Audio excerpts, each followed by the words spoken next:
All right, guys, what is going on? What is good? What is good?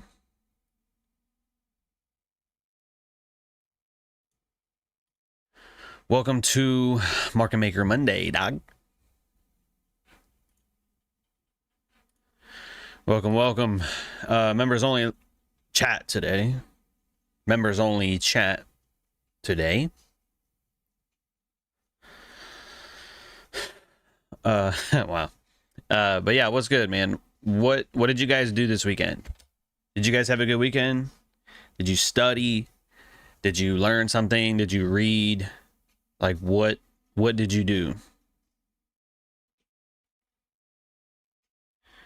It is a new month, man. January, March, April, May. Yeah, so it's our 5 months are gone pretty much in the year. Right? Yeah. So we are in month number 6, basically. Almost halfway done with the year. What have y'all been doing? Let me know in the chat. What's good? Robert, Sean, Naruto, Eberneth, Remy, Marshall, Torty, Jorks, Cameron. Cameron doing backflips in the fucking Discord. Along with some others, Hot Shot and a few. I can't even keep up with everybody. Too much winning going on. Love that. Love that. What's good? Willow, Josh, or Joshua. Whichever one. Dad grind this weekend. What's good? Eric, Junior, Harmon, Marius. 22 months old. Almost 2 years. Damn. Very nice. Baby Pips is going to start. What happens at 2 years old? I don't know. They start walking pretty soon, huh? I don't know. I wouldn't know. Was good, Junior? And Junior and the other Junior. Was good, Big James. Eminem was Gucci. Shay.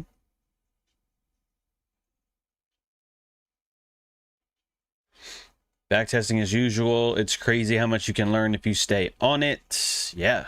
Imagine being in year 11.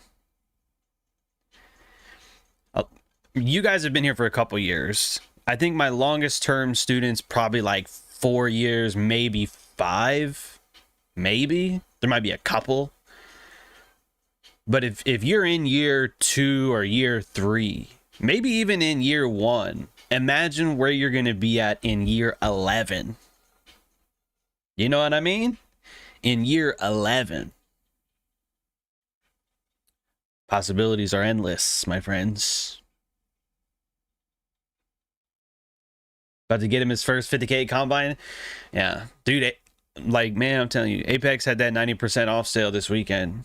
Or a little bit last week, and then I think over the weekend. That was pretty solid. They don't do that very often.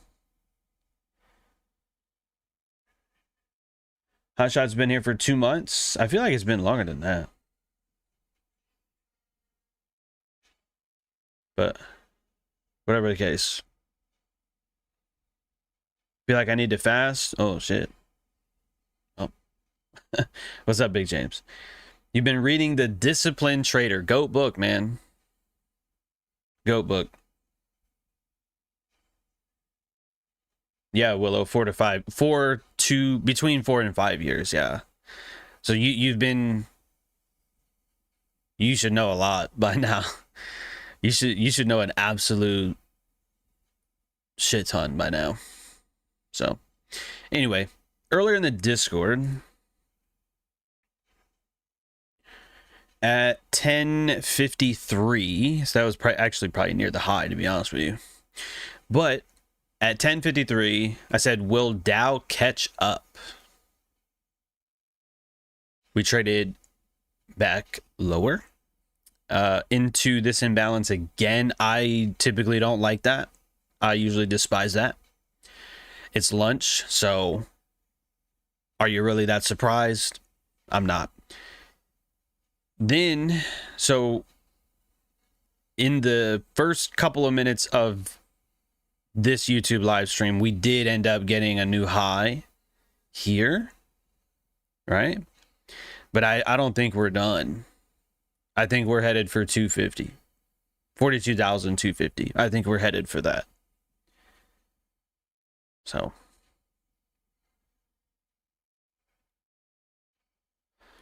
we're going to find out. We are going to find out.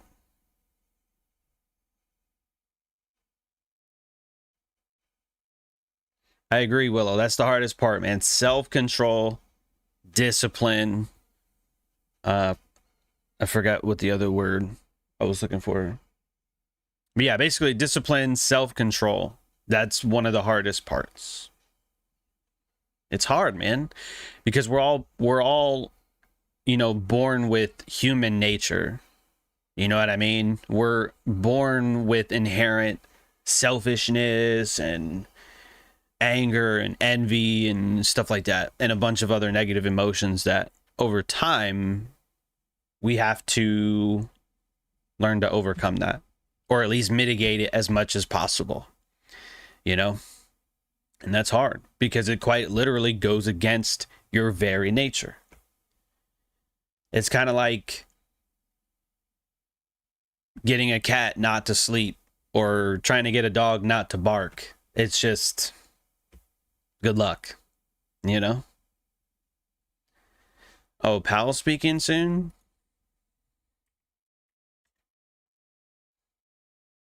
Oh, you're right. You're right. Don't matter to me, though. I still think we're going to get 42,250, whether he speaks or not. Opening remarks at the Federal Board of Governors International Finance Division 75th Anniversary Conference. Wow, what a title there. Okay, so it's just a conference. It's not like a... It's not like a knick-knack paddywhack, right? It's just opening remarks. I don't think that's that big of a deal. It's not an interest rate. It's not any of that shit. But we do have unemployment on Friday for the dollar. Jolt's job openings tomorrow at 9 Central. Unemployment claims on Thursday, and then unemployment rate on Friday. So, but yeah, I don't think Jerome, I don't think Big J is going to be able to do anything today. That's where I'm at. Yeah. So it's looking back, right, on my career, again, like the last 11 years. The first couple of years, I didn't do any of that stuff I tell you guys to do. I didn't journal, I didn't study, I didn't read, I didn't really do a lot. But over time, I had to figure that stuff out, you know, because there wasn't all the YouTube channels you see today, you know, all like the funded companies and stuff. All that shit is still relatively new. So we didn't have those types of opportunities. There wasn't really like smart money concepts back in like 2014, 2015. Not really. Not in the manner that it is now. You know, I mean, everybody's got channels now. Everybody's got Discord servers. Everybody's got courses now. Like it's become a fucking epidemic, you know, in this industry, in this realm, whatever you want to call it. But learning a model, whether even like the mental models, for example, which is going to be our next video, by the way. Thank you guys for voting. If you didn't vote, you're an asshole. And I hope you take 3 losing trades in a row and get slipped. So there's that. But even learning a model, inversion model, mitigation model, lazy traders model, whatever, whatever the case may be, second leg, right? Which is pretty much what we're watching right now. And that's why, again, I still think we could go higher, but if we go lower, I'm not going to be mad about it. Learning a model is not enough. No, Lewis, it's not. It's not. I want to be known for my kindness, not for my Corvette, okay? I don't control what I'm known for, but if I could, I would want that.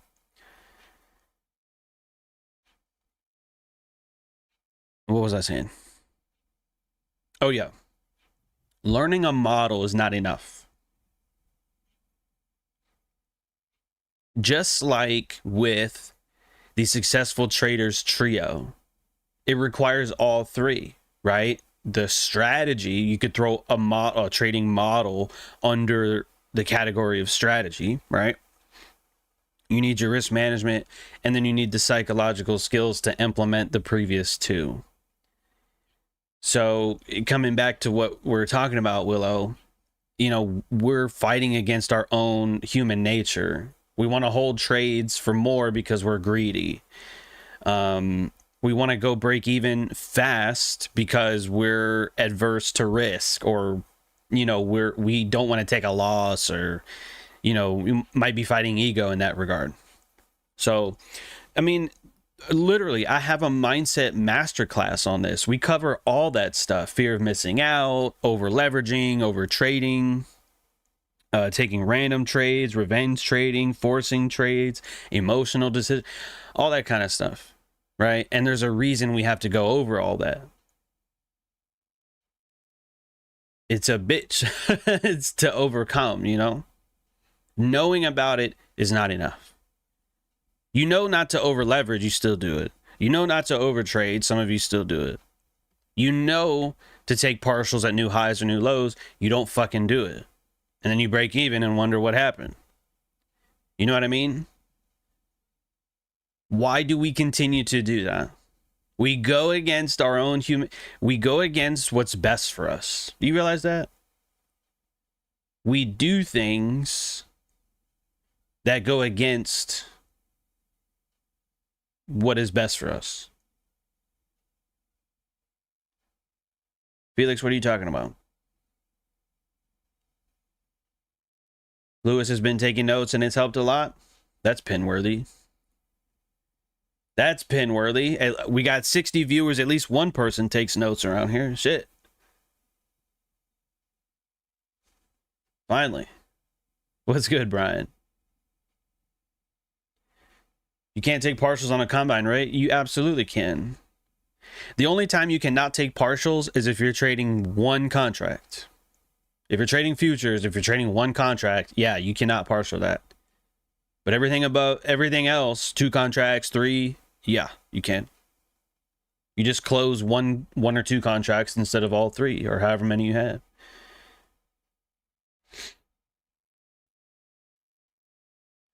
What you just said is what I meant by working on myself. You got me fully covered as far as the mechanical side of trading is concerned.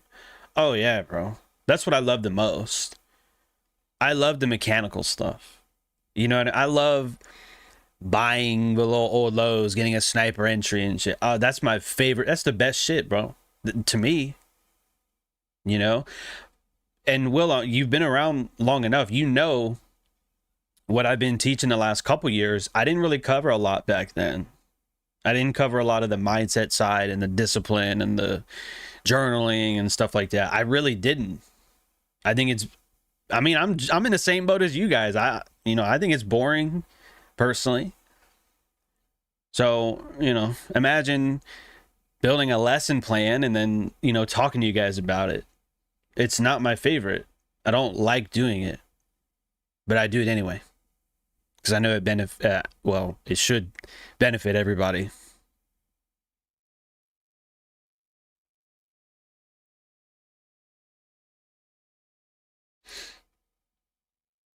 You guys are on fucking drugs.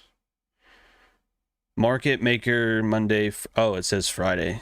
What the fuck, bro? Maybe I'm on drugs then.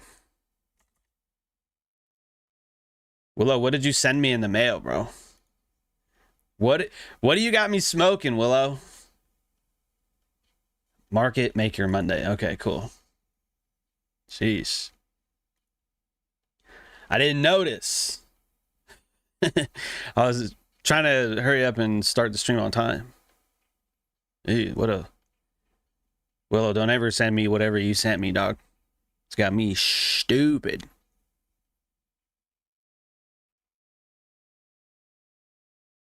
Note takers are money makers. Yeah, I've heard that before. I mean, it's a nice saying, but whatever. Came in with a bunch of new stuff when I started SMS. Yeah, I wouldn't say new. It's just more in depth. Really, is all it was. So, anyway, why 250? So number one, you can already tell Dow was our laggard today. I really shouldn't even be bothering with Dow, but I always like a challenge. And since the other 2 were higher, I figured Dow would play catch up. So that was kind of what I was watching today. However, I do believe the best opportunities today, AJ, I think the best opportunities today were in the morning, as far as like speed and all that kind of stuff. So here's kind of what I'm looking at. If we take everything off, okay, you can easily tell there's a gap up here, right, from Friday's close to basically the month close as well, to Sunday's open and the new month open, basically. So we have that gap here, which we have not traded into. At the same time, we have London's low here. We took London's low in the first 30 minutes, Rallied off of that retracement right there, and oh, excuse me. Again, I think this to me should be the second stage or the second leg to go higher. How far can price go above highs? The next available concept. In this particular case, that would be this gap. Does that make sense? Well, kind of a consolidation. I'll let you decide if that's a consolidation or not. Low resistant highs, and then the gap is right above that. So that's why I said 250, I think, is fairly reasonable. I can't put my fucking mouse on it. There you go. 250 right there. Does that make sense? Yeah, Lewis. I think I said that last week. If you ever want to challenge your patience and your discipline, just trade Dow. You know what I mean? Just trade Dow. You'll figure out who you are. Expeditiously, you'll find out who you are. Let me see. There's a few things I was looking at right before we started as well. I know I don't talk about this a lot, but there's midnight New York, right? So where's London's low? Below that. Where is this imbalance? Below that. Small imbalance here, that's below that. We just traded back into it as well. And 830 is here. Okay, so there's your equities open. Right? So midnight and equities very close together. Not a big deal. So when it goes lower, that's an extreme discount. See that? And then where's the opposing liquidity? Above the two opening prices. London, I guess. Well, it's more of a pre-market high here. And then again, like that gap. So to me, it seems reasonable. But, you know, that's what I think. Was good, Neb.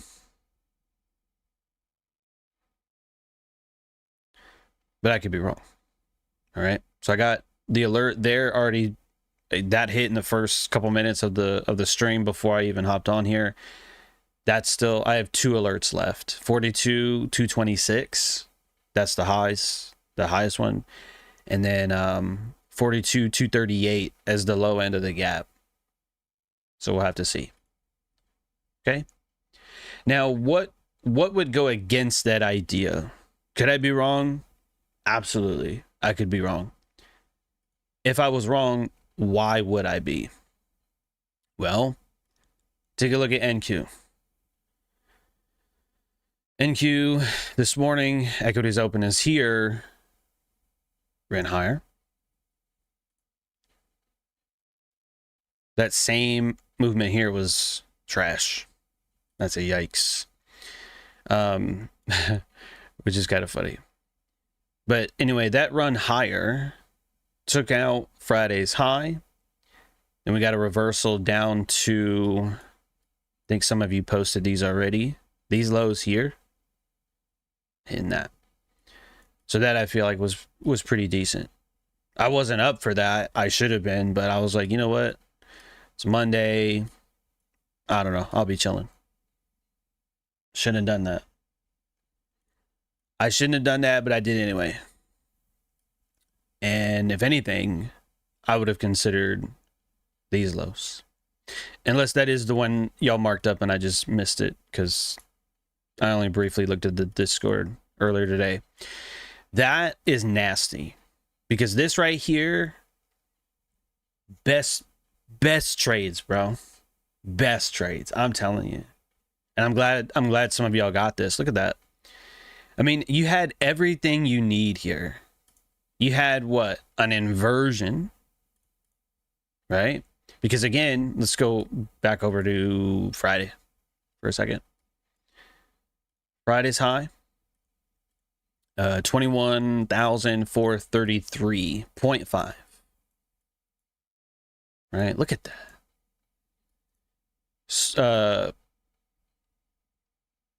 sweeping, basically sweeping Friday's high. You got two imbalances. You already know, even if you didn't see the inversion, right? What happens? If you have two, you take the first one, stop at the second one.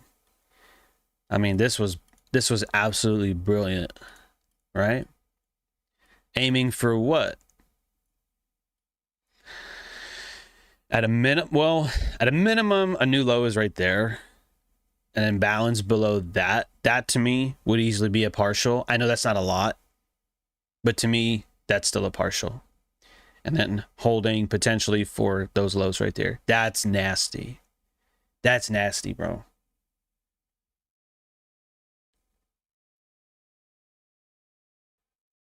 Oh, damn, well, life is life, bro. I don't know what to tell you.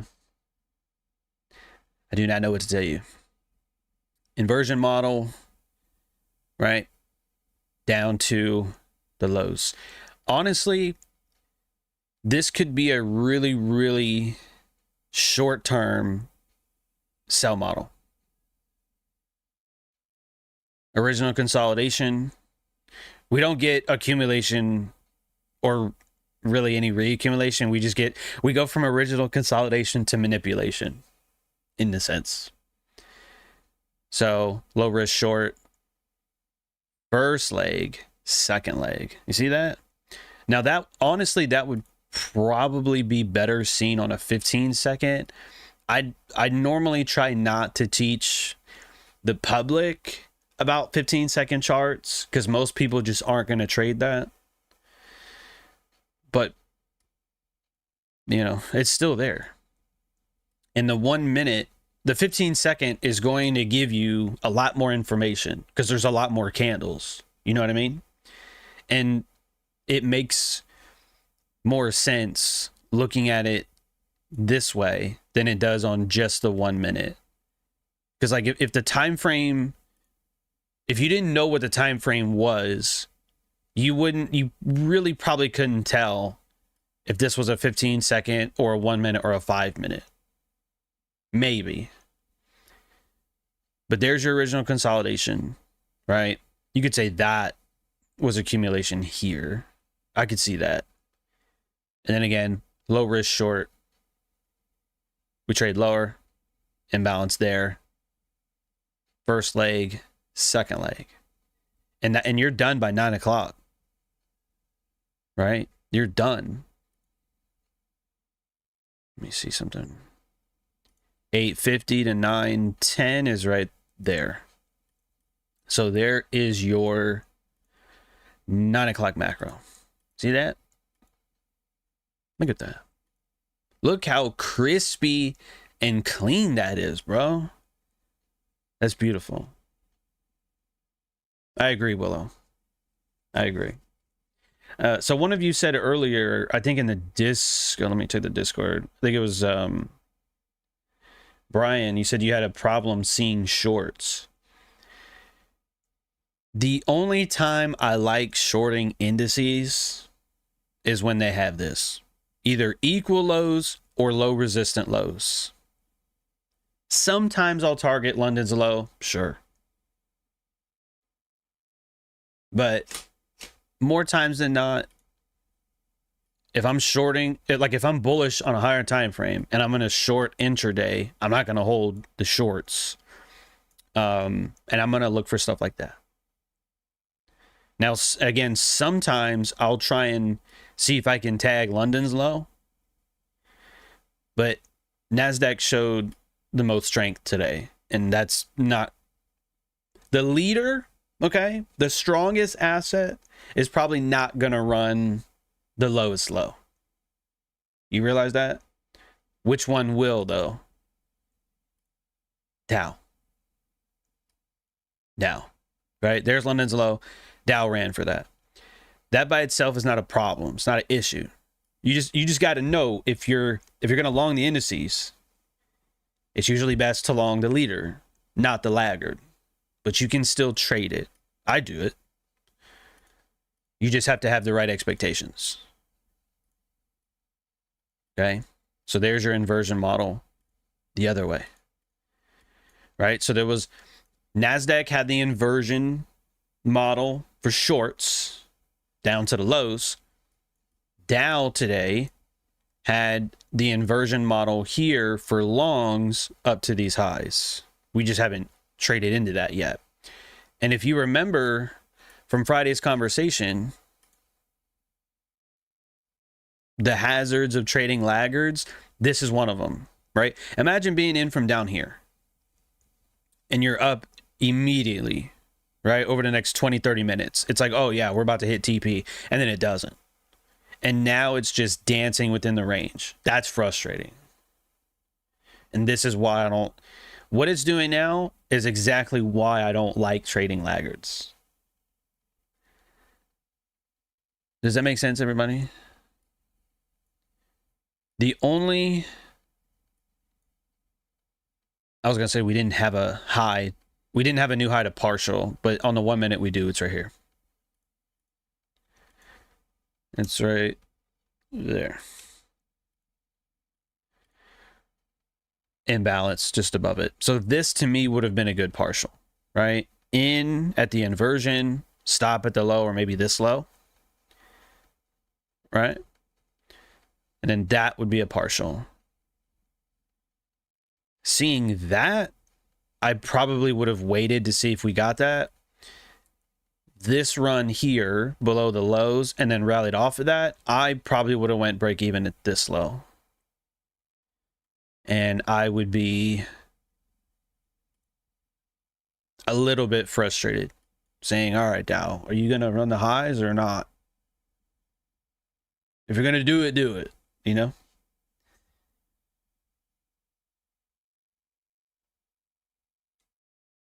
Man, bro, everybody blows me up right when I'm streaming. Nobody hits me up all day, and then as soon as I go live on YouTube, phone blowing up, bro. Jesus, can't stand people, man. What is up with that shit? But Brian, did I help you out here? Did I at least help you understand shorts?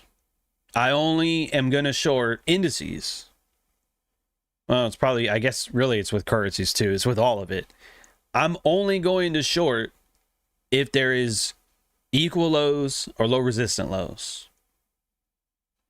If they're not there, I probably won't do it. And I know you may not find trades every day. You know, you may not find equal lows every single day. They might be somewhere. They just might not be on what you're looking at. They might be over on pound or euro or silver. Ooh, gold and silver. Let's take a brief look at that real quick. I'm about to fucking cash out, dog. Oh, we're at 5% now, dog. Sheesh. Beautiful. Look at that shit. Oops. Look at that. Look at that day. Look at today, baby. Look at today. What a monster. Don't you love that? Don't you love that, bro? 5%. I guess if you're looking at whoever that is, Oanda. Right? Why would I do that? Well, Oanda's the only one that has the tweet on it. October 2nd, 2023. Look at that. I was off by a couple days, but that was at 22, maybe 21. We're at fucking 34. Almost, whoops. Almost 35, dog. Ain't that something? So, I don't know which market reviews they were, but I know over the last year and some change, at least the last few months, probably back in March in here, I was saying 35, maybe 36. We did get some pretty wild shit in April. We got some shit your pants candles back in April. But we got a Corvette candle today, baby. So, y'all remember this inversion I pointed out back in April? We came back into that twice, and now we're higher. So, That is interesting. But yeah. Let me do this real quick. Drop some ones in the chat if you have silver. Some of you may, some of you may not. Drop some ones in the chat if you own physical silver. Because 35, maybe 36 is coming up pretty soon.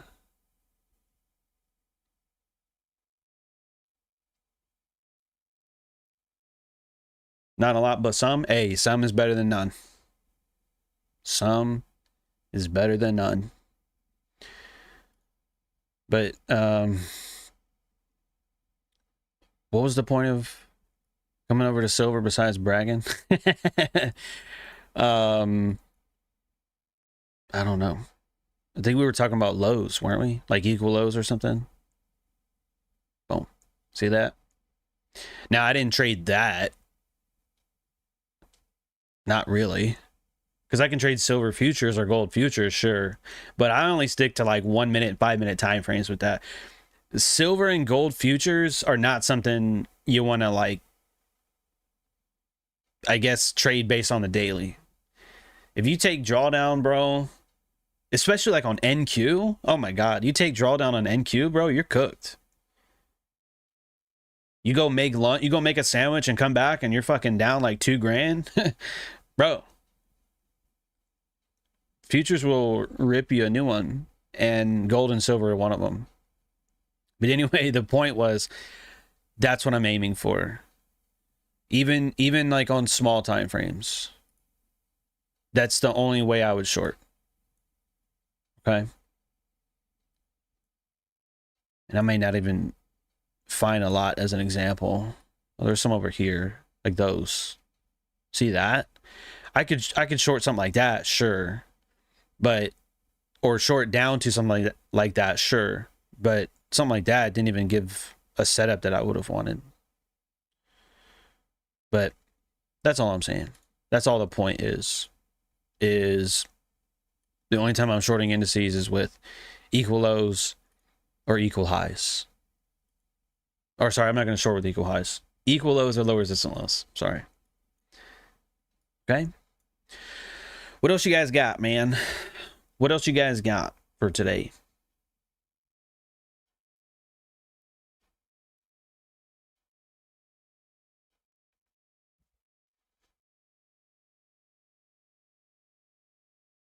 That's someone's 2-week paycheck. Yeah. Well, depending on if you traded micros or Nasdaq futures, E-mini futures, sorry. Because I do add on, I do pyramid. I just don't do it as often as I should. And in hindsight, because again, I was not watching this. I wasn't even out of bed at 9. All right. But this is a really good example, again, in hindsight, of adding. Like if I was short 1, I probably wouldn't add here because the break even would be like the midpoint. But if I shorted 1 and then we got this right here, I may have shorted 1 more right there to bring the average price up here. And then, you know, that would have been fine. But pretty much the imbalances here would have been brilliant add-ons. Right? When the markets are ready to expand higher or lower, it's going to do it fast. It's not going to be slow. That's why I told you the second leg or the second stage model is often, like 9 times out of 10, it's going to be the fastest, most violent. And this was basically the case. Look at the first leg and look at the second leg, right? Look at that run. Look at this 1 minute candle at 9 o'clock. 8:59, 9 o'clock. Within a few seconds, boom, straight down here. Why? Because the market is in an absolute hurry to come down here. Anyone who's caught long, right? They bought above an old high and they're getting ripped a new one, bro. Frankenstein, they're getting their face ripped off.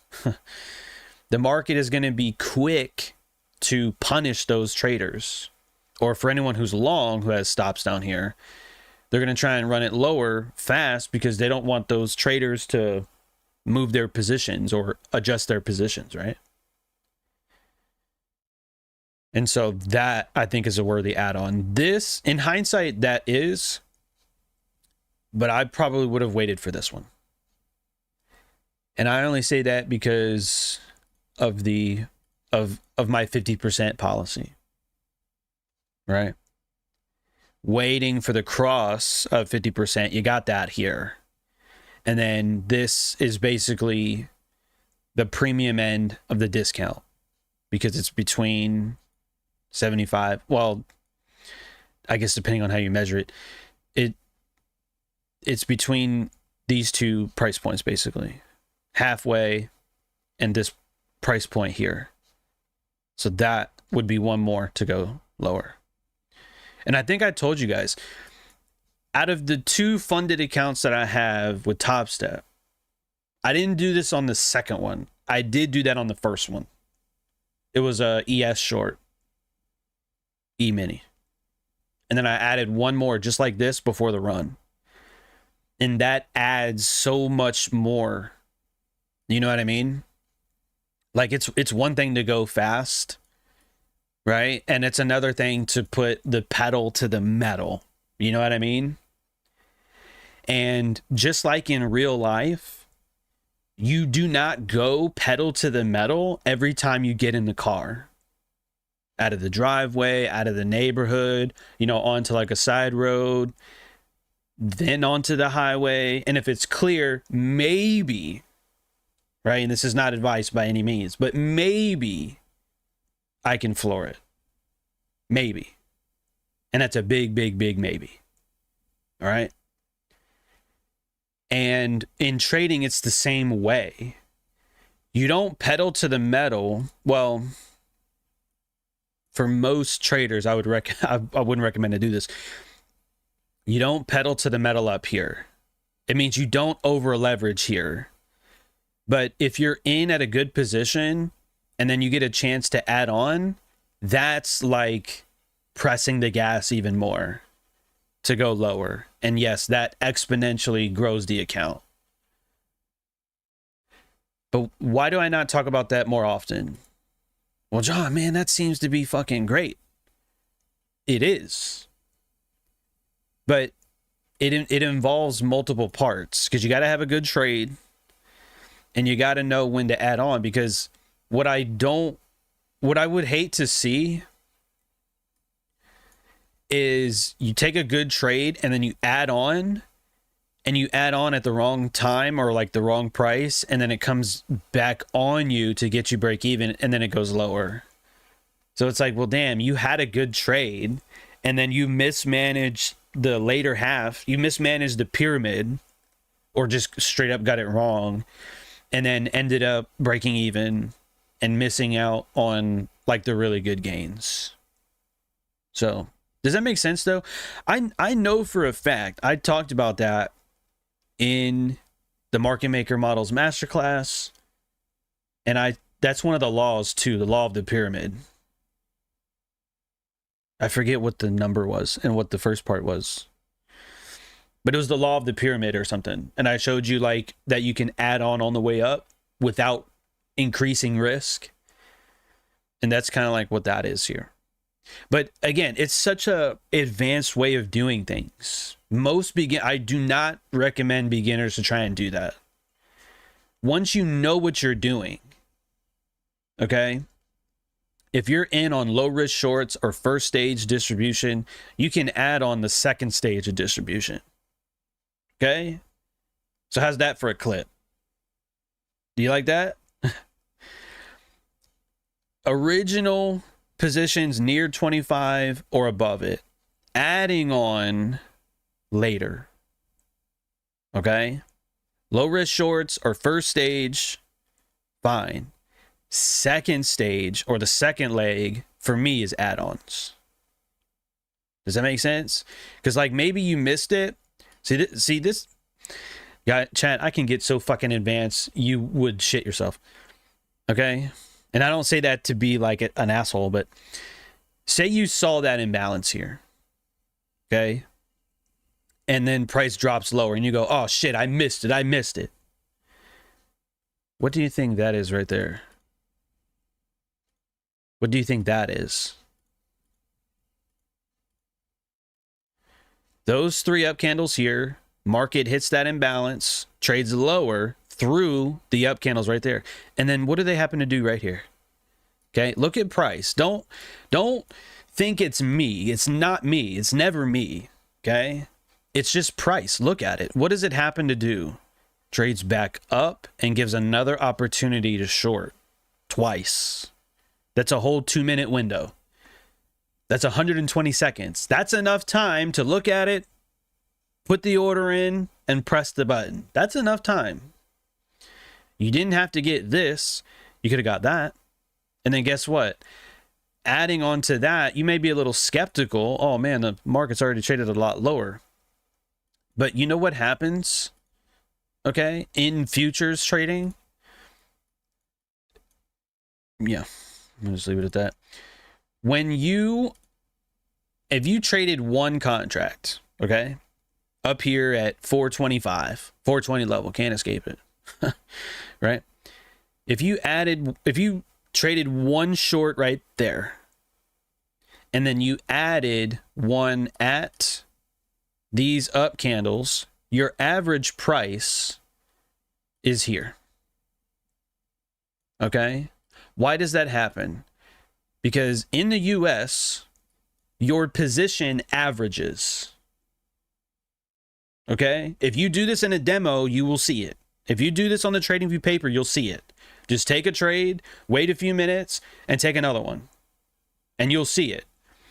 If you short that, you get a little red arrow. If you short, did we measure this one? I think we did that one. And then you short that, your average price is here. So your stop loss, what the fuck? Are we still alive, chat? Are we still live? Drop some 2s if you guys can see in here. It said I was offline. What the fuck? Did I go offline or did you guys get all that? What type of shit is that? See, this is what happens, chat. You start getting into good shit. And all the fuckery begins. You get into the good shit and the fuckery begins. Okay. Let me do this again because something got fucked up. I don't know why. 85 viewers. Let's go, baby. Okay. I'll speed run this one more time. If you short up here, whether it be the imbalance or the inversion, either one. Okay. If you're in above 25%, you're in a premium of a premium. Ideal for shorts. If you add on later with the same number, meaning if you short 1 and then you added 1 more, not 2, but you went 1 and 1, in the US, the way our system works, when it calculates your average, it takes the 2 average price basically. So if you're in at 21,425 and you added at 21,319, the halfway point is right there, which means you are short at an average price of 21,372.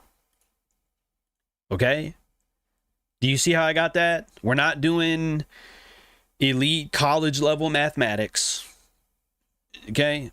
We're taking a number, cutting it in half. We don't even have to do that. The fib does it for us, right? That's what my teachers used to say. Oh, Jonathan, you're not going to walk around with a calculator. You're right. You're right. It's not like we have AI and iPhones and all that other shit, you fucking old geezer, right? I'm getting lost here. If you short that, your average price is here. But where is that at, though? Your average price is above the imbalance and in the grand scheme, it's also above 50%. So your break even could be up here, meaning your stop loss, right? Your stop loss originally was up here from the short to go lower, right? And you can move your stop, you know, to protect your position once you see the expansion. And then you get in late, okay? But in order to reduce risk, your stop can go below your average price. So that way you're not adding any risk to the trade overall. Does that make sense? Again, I have to say this. I'll feel like shit if I don't say this, okay? I don't always trade this way.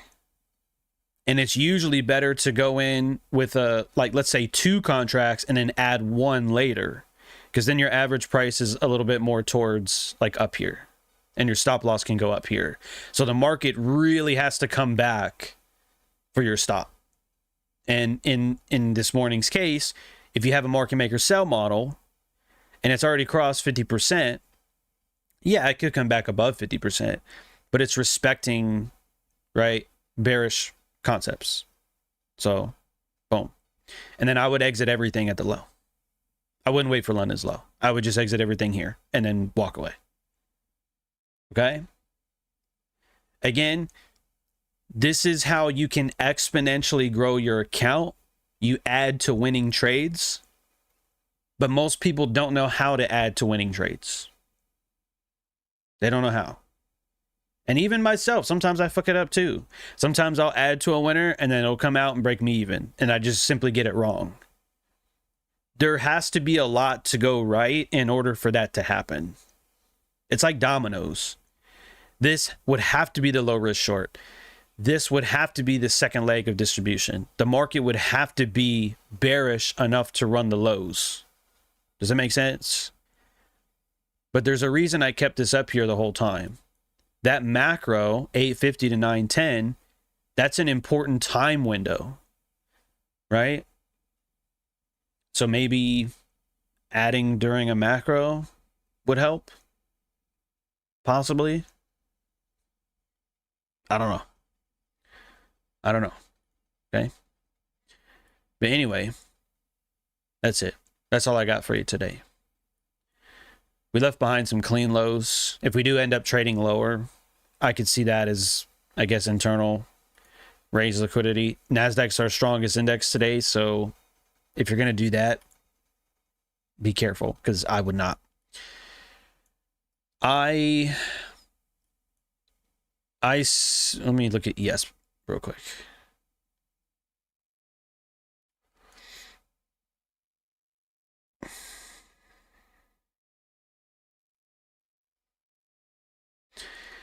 I guess so. One of you did post these highs up here earlier today, which I like. 59.33 if we round up right there. I could see that. So if ES is going to run Friday's high, if it is going to do that, then yeah, Dow should hit 250. Make sense? So if you're in from down here, yeah, you'd have to sit through all this shit. Like I said, if you want to test your patience, trade Dow. You know what I mean?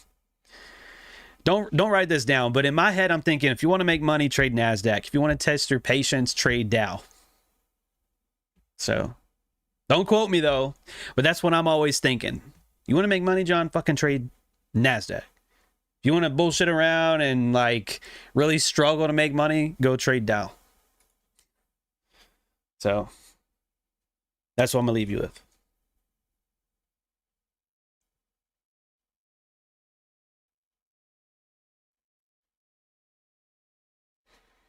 And to be fair, I did not see you guys' question earlier, so I didn't mean to do that. What would your stop loss be if you're going to short these imbalances?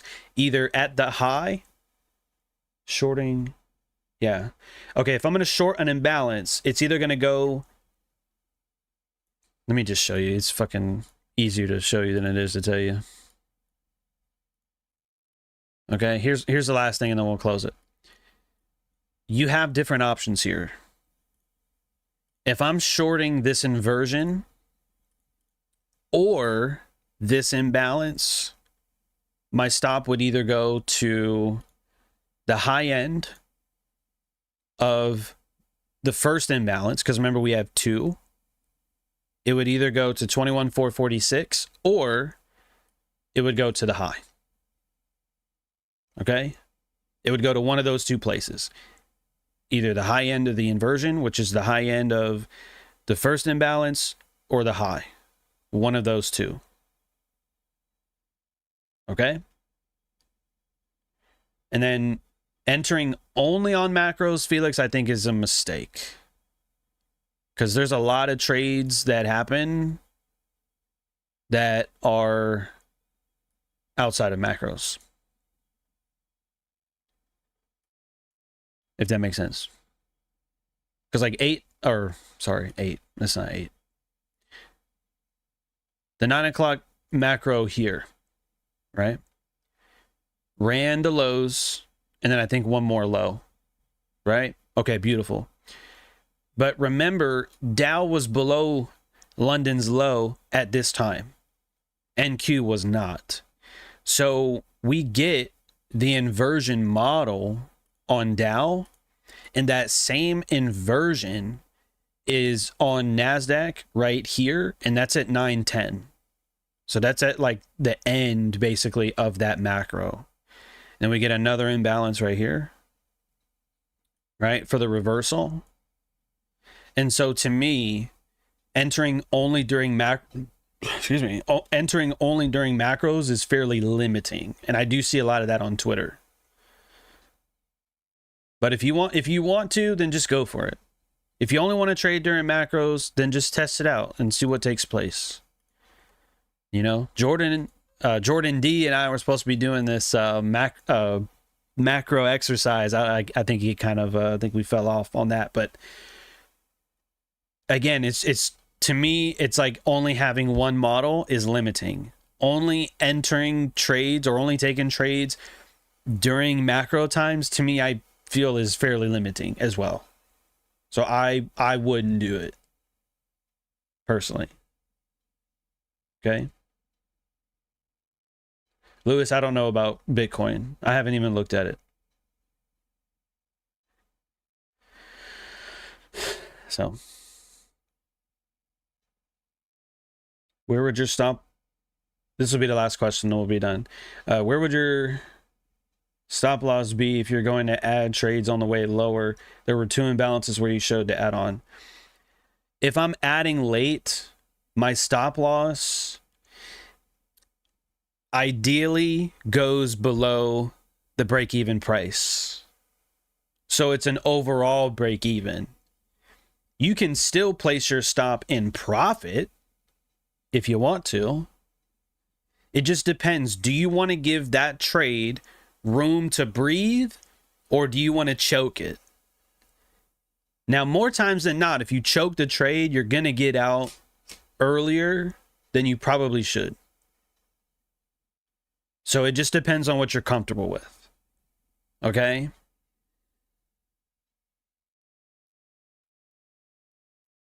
Like, okay. Imagine this for a second. If I were to have longed this inversion, and then I longed this imbalance on the way lower, my average price goes to right there, 42,048. Right there. You see that? That's where my average price goes to. Now, if we were to trade higher, right? And it's like, okay, we're getting expansion. It looks like it's getting ready to take those highs. Then your stop, let's say if it was at the low, right? Because of the inversion, you add it on here, okay? If I were to add on, then my stop would move, because obviously I'm not going to have it down here. then my stop would move probably either to like my original entry, or once I'm in, it would probably have to go to like break even, like that. And sometimes, yeah, that will stop you out. Okay. But if you just simply wait for expansion, and then like, let's say your stop loss goes to that low, then it's like, okay, then we just wait. And then you watch it and you go, oh shit, it's about to break me even. And then you watch it go higher. And then you're like, oh, okay, never mind. That's a partial right there. Because remember, if you're in one and then you're in another, you're supposed to partial, well, not financial advice, but if I'm long another one, I'm going to partial at that new high. And then you wait for the other to see if the other contract is going to run for the longer term objective. But yeah, moving your stop, it's either going to go to break even, or if you were going to put it, let's say it went higher and then you saw this and you're like, oh, that's a breakaway imbalance. Your stop goes to that imbalance. And if you get stopped out, you're still green on the day because your average price is here and then you're out right there. So you capture 42,049 up to 42,105. So you basically capture like 50 points on Nasdaq, on Dow with 2 contracts. But you could see why that would be frustrating, because you're out and it's a green day for you, but now you watch the market trade higher and now you're frustrated. And that's what I don't want for people, because then you start blaming me or the market or whatever, and then you end up spiraling out of control, and that's what I don't want. So trading this way, it is a double-edged sword. It can do really well for you because you can grow your shit exponentially, or you get stopped out prematurely and then frustrated because now you're missing the move. So it's good to know, but it's hard to get into. Okay. So drop some 3s in the chat if you got some value today. Did you guys get some value today? If you did, drop some 3s into the chat. You don't have to trade a lot. You don't have to hold trades all day. You can literally be one and done in the morning. And to me, that's the best. That's the best shit. Because once you're done in the first 30, 45 minutes of the day, now you don't have to trade the rest of the day, and you can go and take care of whatever you got to take care of. You can go watch other YouTube videos. You can go take care of baby pips, or I don't know, go grab a coffee or some shit, whatever, without worrying about needing to trade because you're already done. Okay? So with that, be good, be blessed. We'll be here same time, same place tomorrow on Tuesday the 3rd.